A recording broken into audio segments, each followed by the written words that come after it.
Okay, I'll carry on where I was. I was talking about Plato, Socrates, Thucydides, who studied, who wrote about the Peloponnesian and the Peloponnesian War involving the Spartans and the Athenians. That war was so devastating that the way Thucydides talks about it, it's as if he's talking about a world war. He's saying this is the greatest war in history. And it involved, and for the Greeks, of course, it was, but other people elsewhere didn't know the Greeks, of course it wasn't. But the thing about it was that Thucydides did a masterly examination attempting to diagnose the causes of the war and what was happening. He never finished the book called The History. It's the first work of narrative history that is consciously not using any myth, as Herodotus does, who tells stories in his history.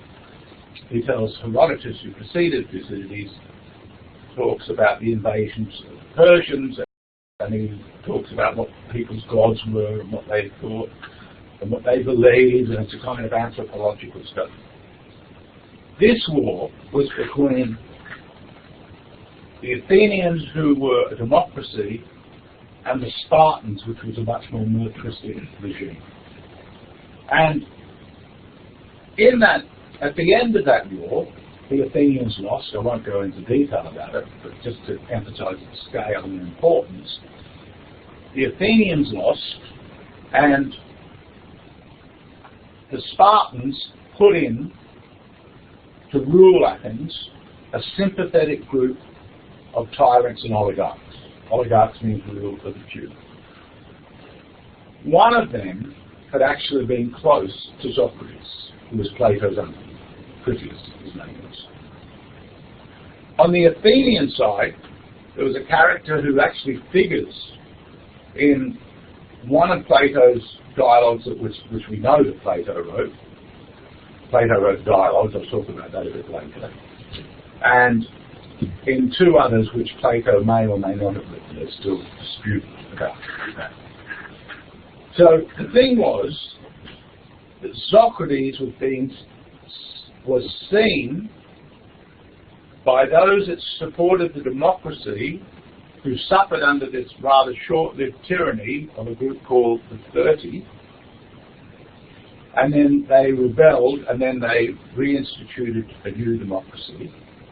And this time the Spartans just let him go, and by this time the dust had settled. And I just want to see the talk to you can see I'm very frazzled. Okay. So Socrates was seen as being close to the members of this group, and he himself was tried for believing in false gods, not believing in the gods of the city, even though Plato, in the dialogues in which Socrates is a character, because Socrates never wrote anything we attribute to Socrates is either written by one of three people. Plato, in which Socrates is often the major figure in a dialogue. Xenophon, who is actually an Athenian general, who loves Socrates, and who presents a picture of Socrates that's somewhat like Plato's, but not completely. And a guy called Aristophanes, who's a comic poet, who Plato says was the real brains behind the accusation of Socrates. So Socrates was said to not believe in the gods, indeed believing in new gods, and these new gods were basically ideas, which are presented by Aristophanes in a comedy as the clouds. Now, there is actually a dialogue of Plato where Aristophanes figures in a very convivial, congenial, happy way with with Socrates. Sorry. But in the Apology, which is a dialogue about the trial of Socrates, and I'll tell you just something about the trial which is very interesting, is that when Socrates was being accused of not believing in the old gods, believing in the new gods, and corrupting the youth. And this charge was brought by a number of different people to the law courts in Athens. I'll speak about the law courts a little later. But it's essentially a big assembly. Socrates spoke, and a small minority, but it was above the majority, but a small minority over the majority, thought he was guilty. And then when it came to the sentence, Socrates had to make his case so that they could decide the sentence. And he was so sarcastic and belittling of the assembly that a greater number of people voted to kill him than had originally found him guilty.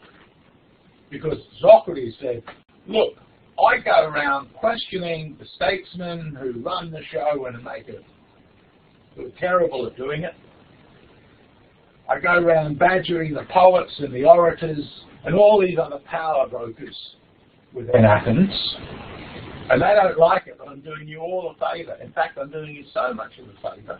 What you should do is set me up in the Acropolis and feed me for a year. You should treat me as a hero, because I'm a hero to you guys. I'm really helping you, because you made such a mess of everything. You guys need me. And of course they didn't like that. Now, to be fair to the Athenians, Socrates did have plenty of had a great opportunity to escape. He easily could have escaped, but he decided not to. He was 70, and he also argued the case, because there's actually a dialogue about this and someone trying to get him out. They pay off the person holding him and then they could slip out and go somewhere. And Socrates said, look, where can I go? Athens is probably as good as it gets to allow someone like me around. So where can I go? And what's the point? And I don't want to be seen as violating the law. I want to show people that philosophy is compatible with the law. And in fact, what Plato picked up on was that what Socrates was doing could lead to a complete reshaping of the law and the constitution.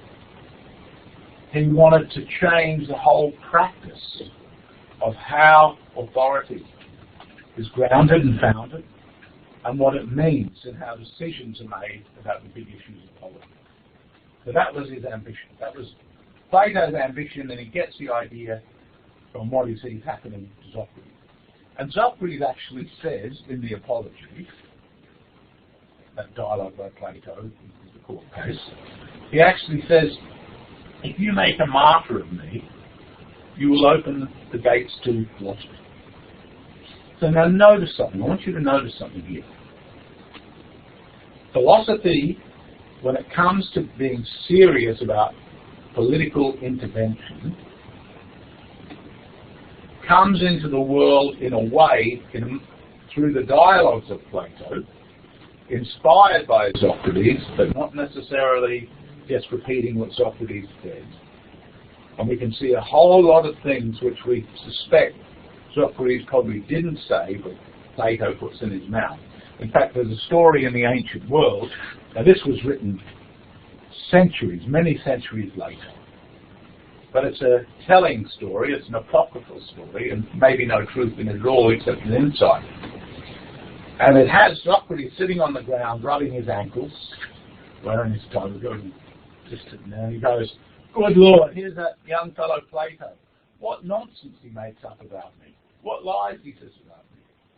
So that was a story, but what they were trying to emphasize is there's a difference between Socrates and Plato. But the fact is that it was his death, Socrates' death, which indicates that philosophy is seen as so threatening when it comes to dealing with matters of state, with the things that organize and govern how people in the city-state should operate, that it's seen as a deadly enemy. And we will see it's a deadly enemy because Plato and Socrates are taking on board the elite that run the show. And if we're talking about a democracy, we're still talking about an elite. Okay, it was a slave society, women didn't vote, and then you had various factions competing to run the show. Okay, and one of the accusers of Socrates was also a character called Anytus,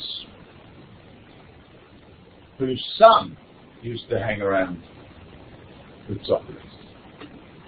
And Anytus was a tanner, but he was also a political player in the democratic side. So he had known what the tyranny was like, and he had struggled against it. It's very complicated. So, although Socrates argues, again, Plato makes this argument in the Apology, that Socrates was never a lackey of those tyrants, and in fact, on one occasion, they ordered him to go and bring someone to them, and he refused to do it. So he was never a lackey of the 30, but imagine you've got the democracies come in after you've had this dictatorial rule, which was very violent. Hundreds of people were slaughtered by these people. So you could see that anyone that was close to them, there's a kind of panic there. So the trial was highly political. And one of the things that we will notice when we read Plato is that Plato, in many ways, is quite sympathetic to the Spartans. And he sees things that he thinks, and some of that is used in the book that we will talk about, The Republic. It's very clear that certain ideas that he's putting up, the Spartans do, but not the Athenians. One of them, for example, was eating in common mess halls. That was a typical Spartan thing to do. When we also look at Plato, we'll see he's much more egalitarian about the role of women in relationship to men. That was, even ironically, Sparta was a military camp. The Spartan women had far more authority, not outright political authority, but still a say in things simply through their role within the family and in the community. They were much more vocal, much less hidden than in Athens.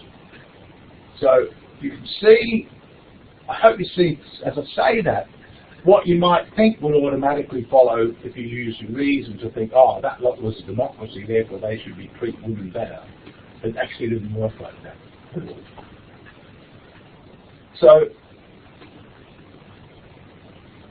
Plato's ideas about justice, in some ways you could say he wants to combine the best of both worlds. But they were worlds that had been at loggerheads. They were styles of life that were really hostile to each other. And Socrates paid the price for that. And philosophy is going to then say, look, we're beyond these local.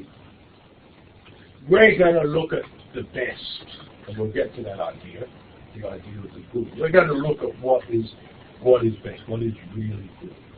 And we'll take from here and we'll take from there.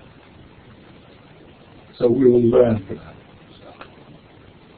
So I'll just say I'll go a little bit back a bit and also speak about philosophy. It had quite a long pedigree amongst the Greeks, and it's interesting that things quite like, in fact you could say, philosophy also had a completely independent existence in China and in India.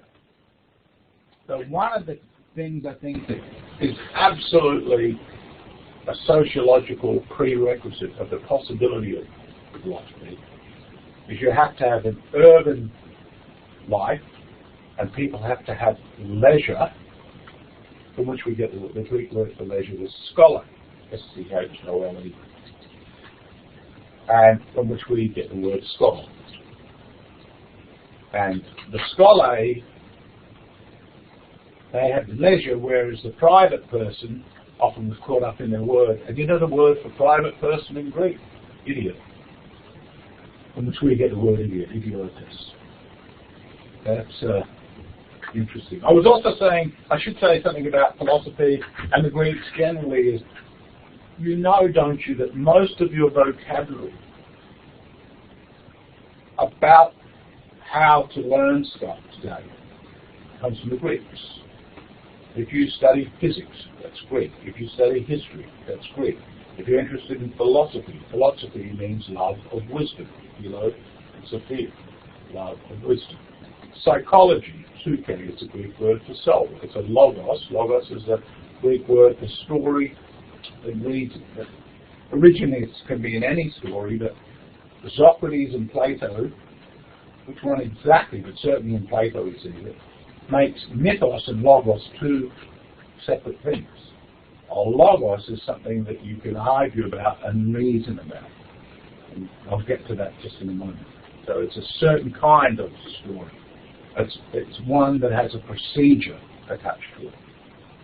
And that's what the philosophers are doing. They're bringing procedure into how people speak. And that's what the dialogues involving Socrates, and this is part and parcel of the corruption of the youth charge that was laid against Socrates. The idea is that he goes around embarrassing people because he gets them to contradict themselves, and he does that because the stories they tell, literally, from the Socratic, Platonic point of view, do not make sense. Now, this is a very late development in philosophy. We can trace philosophy back to a good 100 years previously in Greece. And the first one, who's often called one of the seven wise men of Greece, it usually gets the title of the first philosopher, is a character called Thales. Thales. And Thales originated what we can call speculative thinking. And philosophy was, first of all, speculative before it was rigorously argumentative in the way that Socrates and Plato make it. So one can question the procedures from a Platonic point of view of many of the earlier philosophers. One can question their procedures because they didn't really quite have the method, which in some ways Socrates gets it also from a character called Parmenides. Parmenides. They didn't have the method with that, but nevertheless, there's one thing that philosophy took from them, which I think justifies why this other group, who's called the pre-Socratics, that's a very common term. There's a whole bunch of people called the pre-Socratic philosophers, and what that means is they didn't have the tools that became central to philosophy once Socrates came along. That is the procedure, the way of arguing. I'll talk about that in depth. You'll get it, don't worry. The procedures. You with me, you need to argue a certain way. But what they did have was one big thing, and that is they could see all these many different things could all come back to one thing. And this becomes the breakthrough idea within philosophy or philosophers in the ancient world that grounds this new way of thinking, this philosophy.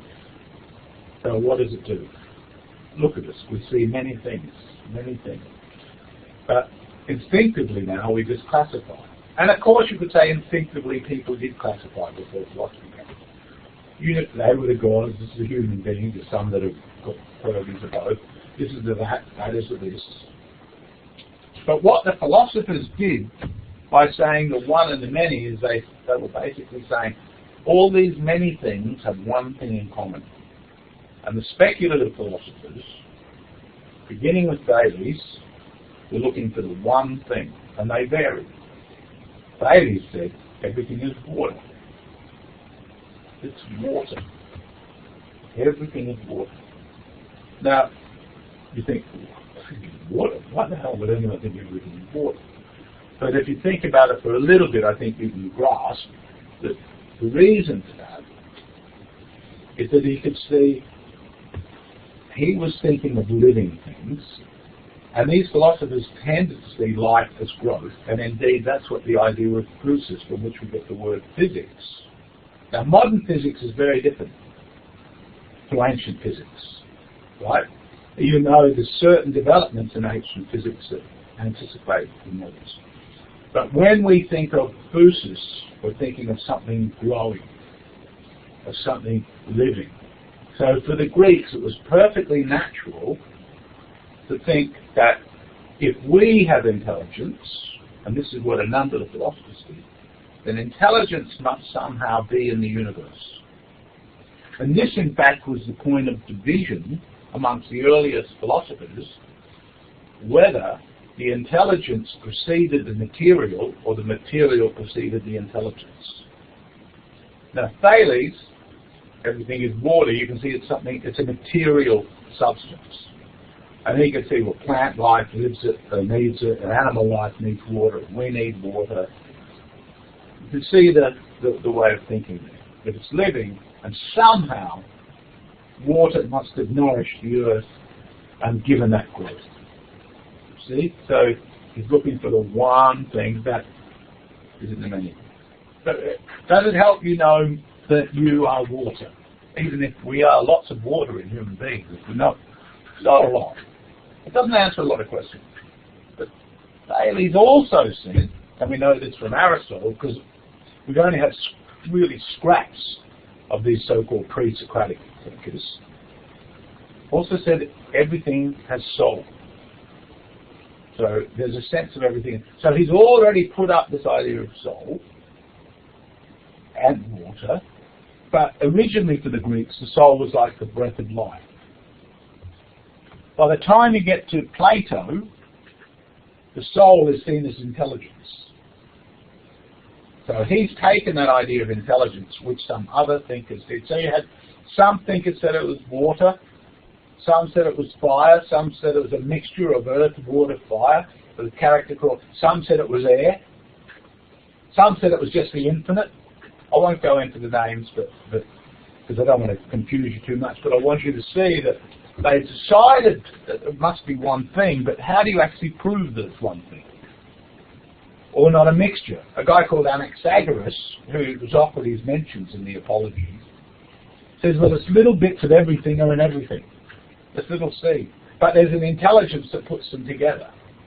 And Socrates says, well, he was kind of on the track, but when I read his book, I couldn't see much about the intelligence, because he had all the seeds doing all this stuff. But what about intelligence? So, notice this. When you hear, I just want to jump now, when you hear people say that there is a divine intelligence behind the creation, and that is the opposite of Charles Darwin, you're not really being biblical. Because although the biblical God speaks existence into being, that let there be, this, that, let there be, and then he sees it and it's good, he affirms it. That's very different from an intelligence at work designing it. You will not find the word intelligent design in the Bible. Now, why do I say that? So you can see that the Greeks were already thinking in a very different way to the Jews. Very different way. And in fact, in the Jewish tradition, the mind of God, and they don't really have a word in ancient Hebrew that's equivalent to the Greek concept of mind. The mind of God, though, within that tradition, is no more real than the finger of God, or the wrath of God. And when we look at Plato, we'll see that there's a theology going on here, and he's not the first one to develop it. There's other philosophers before him who he takes their ideas from. One, and particularly important, is a guy called Xenophanes, Xenophanes, who basically criticizes the Greeks for their anthropomorphism. You know what that means? Having figures that are human-like and making them the gods. And he says, that can't be the gods, they're just like us. But if all the Greek myths, all the Greek stories that people took seriously as part of their tradition, they were ones in which the gods had figure. The gods were anthropomorphic. And so Xenophanes is going, No, that's not right. And he may have been influenced by the Pythagoreans. And it's possible, some say the Pythagoreans may have been influenced by the Indians. So that's possible as well, we're not sure. And the reason they say that is because the Pythagoreans, and indeed in Plato, and indeed at the end of the Republic, we see the idea of the rebirth of the soul that goes through different forms of life. So that was not it was not the mainstream idea, but it was known to the Greeks, and Plato seems to have liked that, or did like that idea. He refers to it on a number of occasions. So, the pre-Socratics saw the one and the many. There must be a relationship. When you get to Socrates, you see that you're already starting to think about the question, how do you establish that? So you can prove what the one is and what the many is. And in fact, when we get to Socrates and Plato, that more materialistic side is given second place.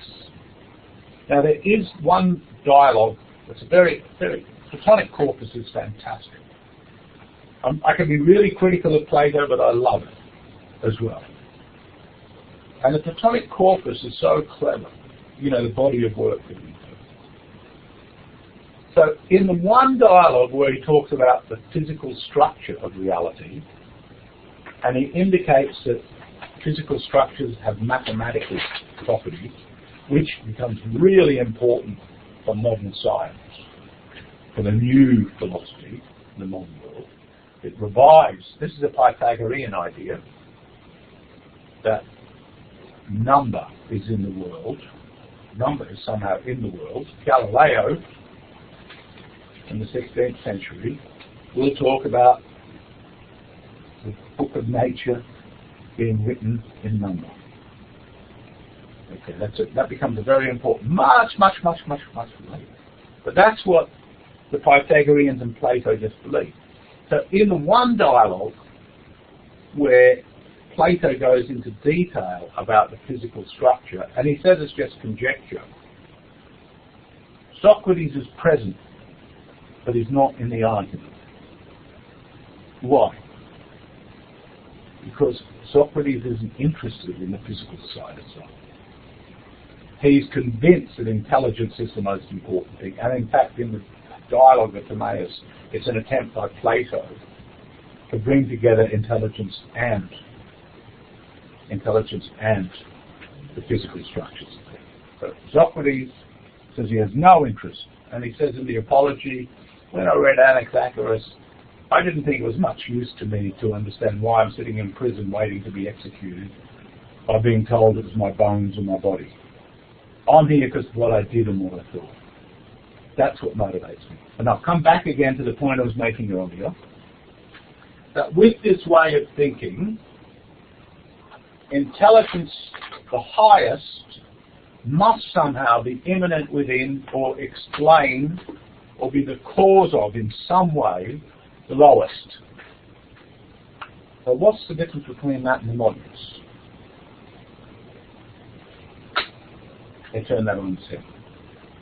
They basically turn it on its head. When we get to the modern way of looking at nature, we will see that they begin with the lowest. They begin with laws about purely physical properties. The law of falling bodies of Galileo. Gravitational law of Newton, who pulls all these other laws together. Of what the astronomers have seen and how that becomes part of the story. And then when we get to Charles Darwin, living things come from a single cell. It's the exact opposite of the ancients. And as I said, now certain people that are considered by educated people, that is, who think the way that modern philosophers think that the Bible is telling that story of design. It's not. It's not. It's Greek. So why am I saying that? Because as our civilization develops, and when I use the word civilization, believe me, I'm not doing a rah-rah cheer squad. It's civilizations, by their very nature, are always very bloody affairs, as well as their protection rackets. They protect one, not they harm another like this. That they're looking for, what's to say? Can someone? So I told you this would happen. Okay. That doesn't. No, as it develops, that's what I want to say. Greek and Jewish, through Christian thinking, start to all swim into each other. So by the Middle Ages, when you've got philosophers, they're Christians, but they think Greekly, not Jewishly. Even though the rites and rituals are a kind of revolution within the Jewish tradition, nothing to do with the Greeks. Okay, so Socrates revolutionizes philosophy. And what's the key thing to the Socratic method? I'm going to anticipate it because I'll go into it in a little bit more detail later. But the answer is called the dialectical method. Now, this method, I don't know if you're aware of something called Marxist dialectic or Hegelian dialectic. That's another, but that doesn't really mean this. Let's just don't think that. In fact, you could say that has more in common with the character called Heraclitus than it does with Socrates. But dialectic really comes from dialogue, and it is used in contrast to what is called eristic, E-R-I-S-T-I-C, which is what Plato sees as a pseudo dialectic. And I'll mention this now. They're going to come up a bit later, but as I said, I anticipate, and then you'll know who they are. First time you go, what? Next time you go, oh, you don't know that. Eristic was commonly used by a bunch of people that were gaining a great deal of popularity, not only in Athens, but in some of the Greek states, and some of the greatest of them came from other city-states, who went around looking for young men with political ambition. It was particularly suited for democratic regimes, where the biggest quality that you could develop if you wanted political power was to go and speak in front of the assembly and sway the crowd.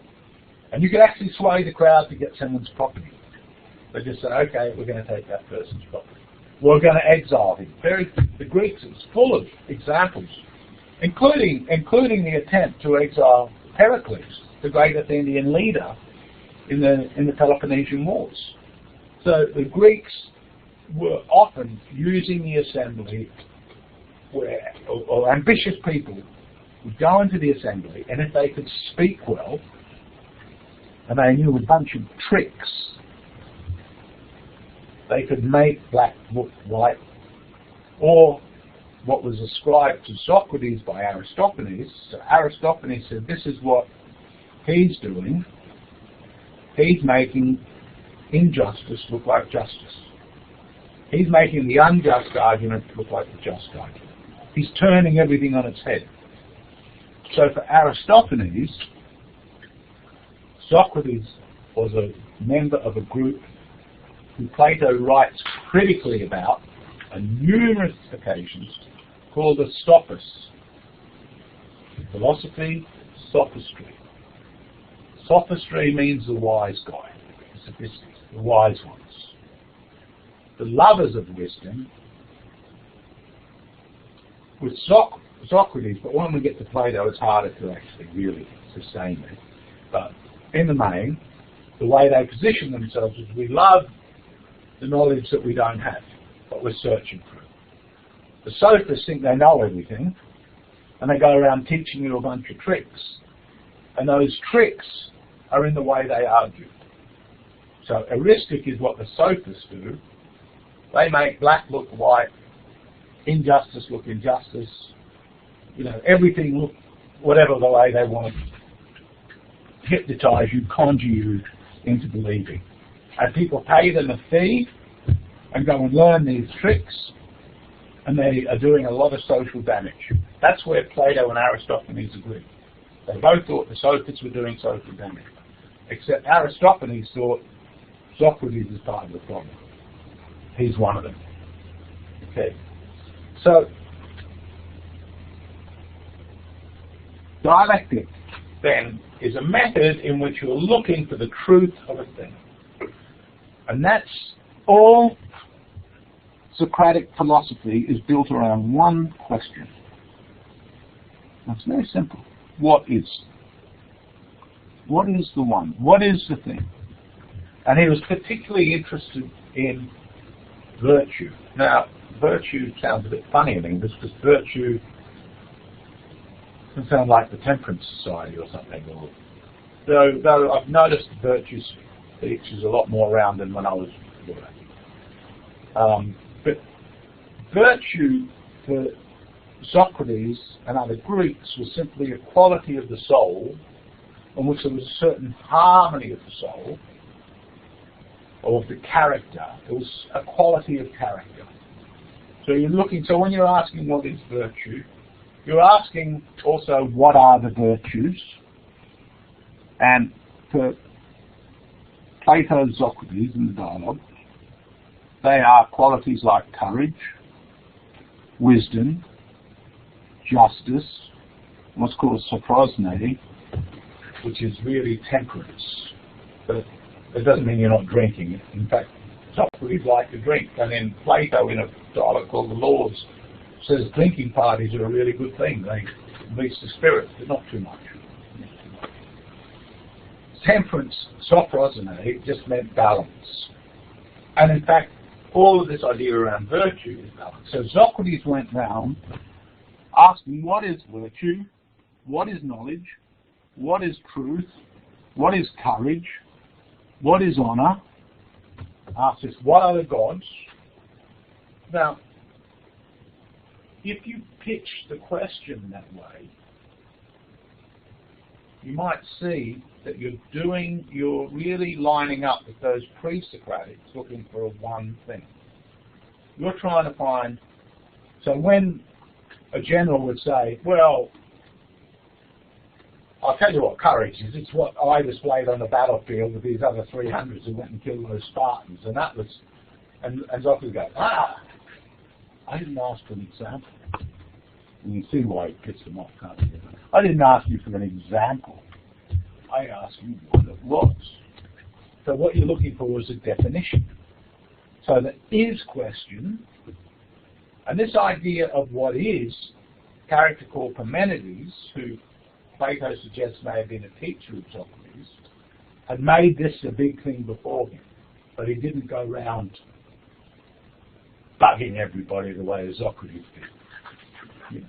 But he said, basically Parmenides said this one thing. He said, we see many things, but being is. If something really exists, it's because it is. There's something stable. If we can find the stability, then we'll find the truth of something. But if it's all in process, it's all in flux, then we'll never find it. And the problem is the world we live in is changing all the time. It's all in flux. And the great philosopher I mentioned before, Heraclitus, talks about flux all the time. And Parmenides provides the opposite picture. And Plato comes along and says, well, there's a world of flux and a world of stability. It's two worlds. And it's intelligence that is the vehicle to get you to the stable world. And we'll talk about that in stability. But the easiest way also to think of what Socrates is doing when he's asking that question, he's looking for the genus, you're aware of the term genus and species.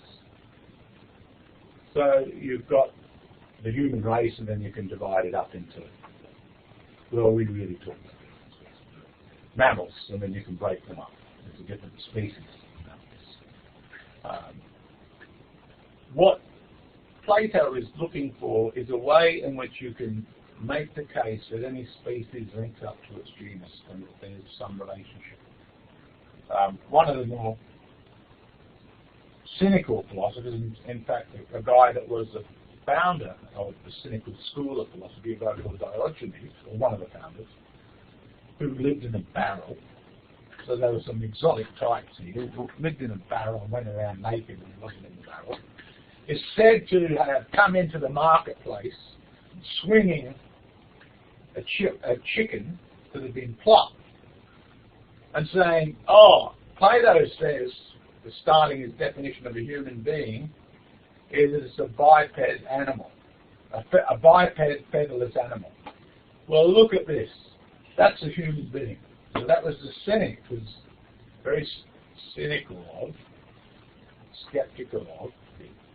The word cynic comes from the word dog in Greek, because they live like dogs. That's what they say rather than human beings. That's how Socrates is. Okay.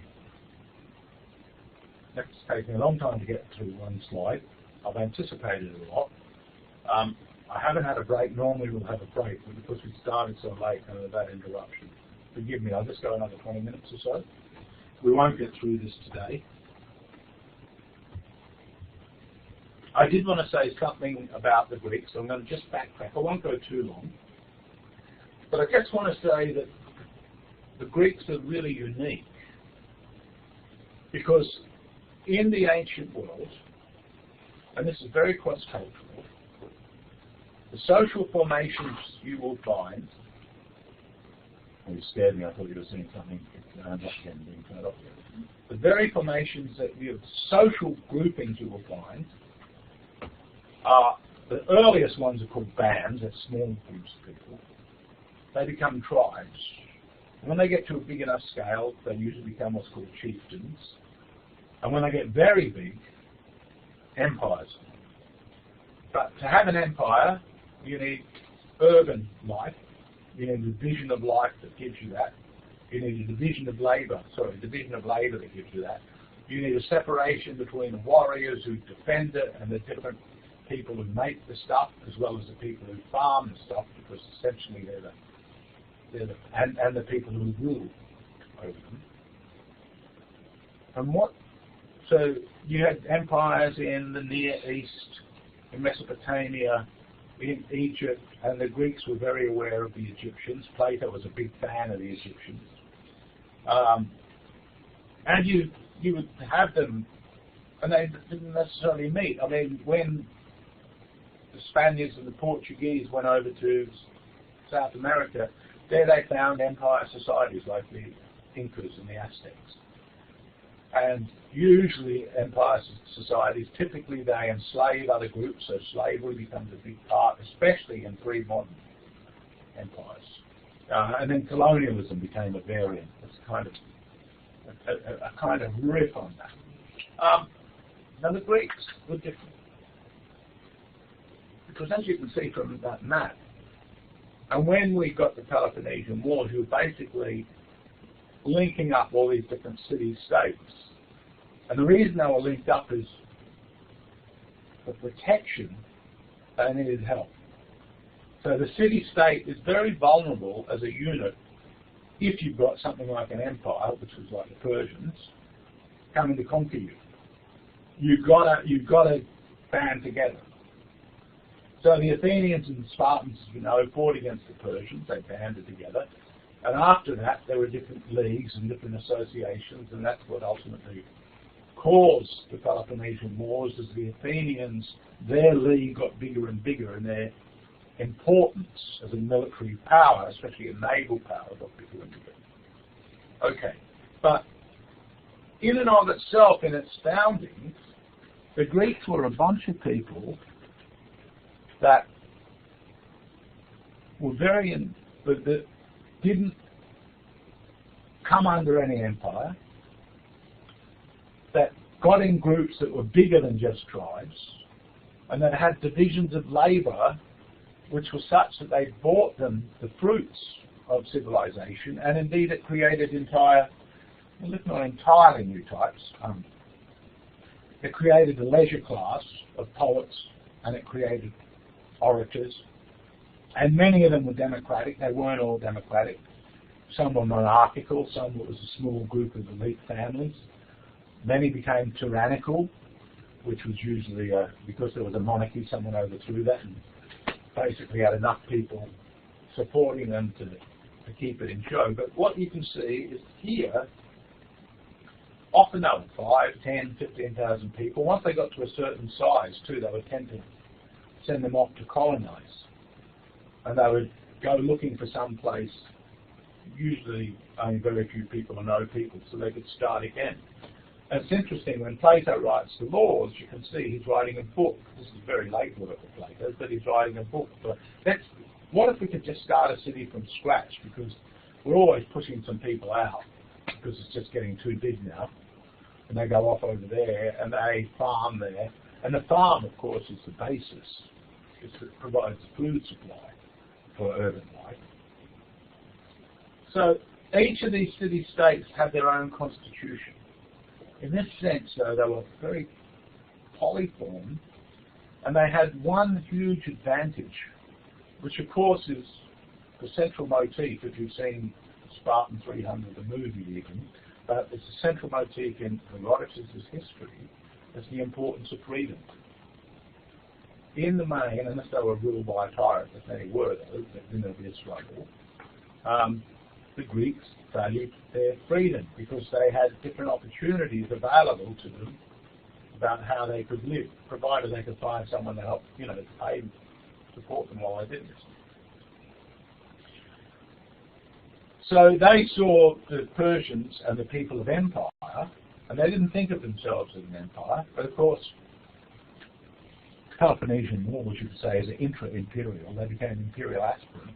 And eventually it was an empire. Can anyone tell me which empire that ultimately did them over? Well, in the short term, then there was another one. It was the Macedonian Empire. Alexander the Great. He wasn't the leader at the time. Alexander the Great, though, was a teacher of Aristotle. Sorry, a student of Aristotle.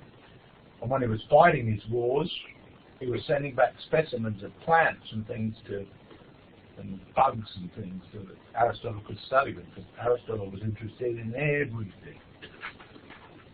So, the birth of Western science also, and speculative philosophy, also took place in this kind of constitutional form. Athens in particular had a reputation for the cultivation, the cultivated types that it produced.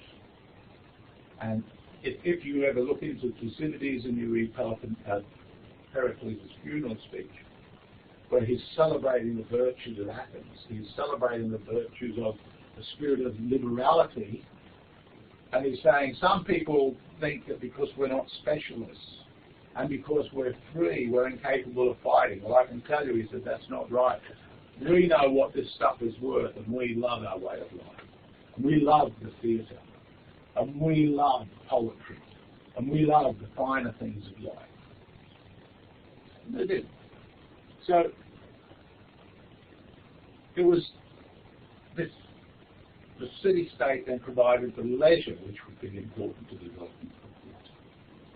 And they had no Bible to sum up Greek life. And the interesting thing about, one of the many interesting things about the Bible is how polygenerational and polyvocal it is.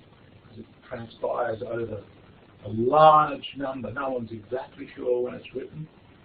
But even if we date it as late, or not written because it's an oral tradition, but even if we accept it as some archaeologists argue, I'm not inclined to do this, that they didn't really come out of the captivity of the Egyptians, and it's much later, and they give their reasons for that, and their archaeological reasons.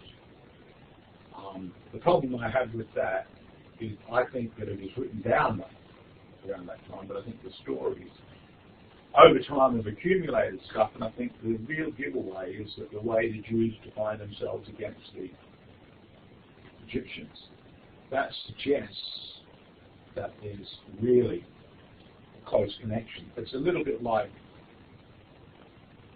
Islam really defines itself as much against Christianity and Judaism as it defines itself. So the definition is in your negations, in how you present certain things.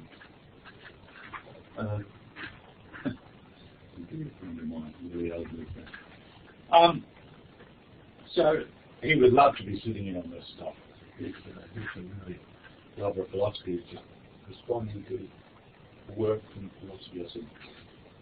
Okay, so they didn't sum that up. The other thing is, the Bible didn't have poets. It had prophets. And you could say, oh yes, but they were wrote by poets. So they didn't have poets. But you won't find the word poet in the Old Testament.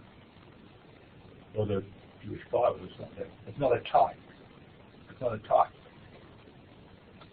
Once the Greek influences the Romans, which then influenced the Jews, and then that influences the New Testament. They also don't speak of the philosophers. But again, early Christians who began with Jews, all Jews at the beginning, the early Christians only speak of philosophy in a negative way. That's very interesting. That's a symptom, I think, of that Jewish heritage. And it comes down to this, and here's the difference. For the Jews, there's no virtue separate from righteousness. And righteousness means obeying the word of God. But there's never anything that the Jews do which suggests that a person is capable, at least at this stage in the development, that comes later, is capable of rising above the fray and asking the question, is that really a God? Is Jehovah really, Yahweh really a God? What about his immoral behavior? The way he just has encouraged genocide in the past, and the way the wars that he's unleashed, and the wrath, and the destruction, and the flooding of the world. See, if you bring a Greek template to Jewish life, although many Jews do this later and find a way of reconciling it, but I think in the first instance it's damn difficult to do it, because you're really just using different aspects of reality to focus upon, or you're focusing on different aspects of reality. So the righteous is obedience. The virtuous, though, is the question, what is? You've got to find the idea which you live up to in some ways. You become, in some way, like that idea. And that is, that a part of you becomes more in tune with that, what's called the rational part. And Plato will divide, and this is important, the next week, or probably next week we'll go into it, divides the soul into an irrational and irrational part. Now we're very comfortable with speaking about that's rational and that's irrational.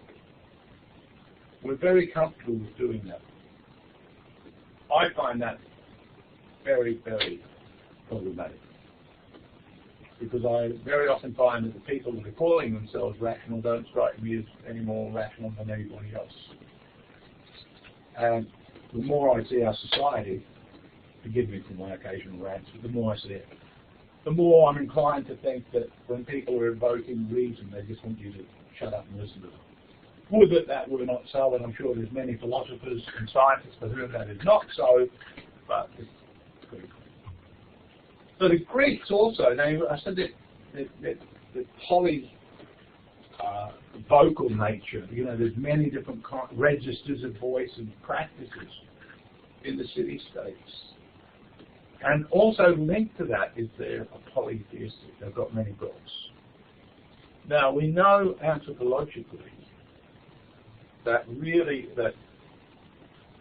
there's no evidence of belief in one God until you've already got many gods. And indeed, one of the words that is used for God in the Jewish Bible is Elohim, which is a plural. And what has been said, and I'm not an anthropologist, but I do find this an interesting argument, is that what the Jews were doing is looking for a way to unify the different powers of life, what the gods represent, what the gods are, or unleash, the different powers of life, and bring them into concordance. And what we can see now with the philosophical tradition, and it actually goes back to an early poet who we will talk about at length next week. An early poet called Hesiod. Because Hesiod describes the universe and the creation of the universe by the gods as pandemonium, as a horror show.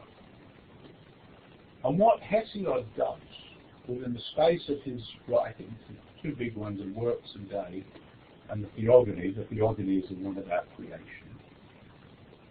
He's really looking for a moral divine order. And he hits on Zeus, who no longer now has anything to do with the stories the rest of the Greeks were saying, and certainly nothing like Homer's Zeus. Homer's an earlier poet. Then Hesiod comes along. Seems to be not long thereafter, but the big difference is with Homer, it's very obvious that he's taken all these stories and he's put them out there about the Trojan War and the return of Odysseus on the way home. But Hesiod, yes, he's taken a lot of stories, he's put them together, but it's all put together for a very moral purpose. And when Plato is critical of him, I think Plato is extremely unfair, because I think without Hesiod, no Plato. And here's the point I want to make. Hesiod is looking for a way to anchor the moral order and the divine order to link it up with a more peaceable world. So Zeus becomes an all-seeing eye who looks into the heart of men, who knows what justice is. And the philosophical tradition, he mentions Xenophanes, and this is true of Plato, and it'll be true of Aristotle, they're very much moving in a direction that is compatible with a certain kind of monotheism. And that's very important of why, after the first century of Christianity, people with Greek ideas, often, well, many times by a number of figures, wanting to push them out of the game, but start to have a big influence upon the Christian story, or the theology of the Christian story, the story about the story. Okay, I'm going to call it a day there. I think I'm looking like I'm dashing it to death with a fishing rod homicide. So I'm going to call it a day here. I'm going to bring the recording to an end, and I'll find out tomorrow that I have to add a bit and see why this disaster happened today.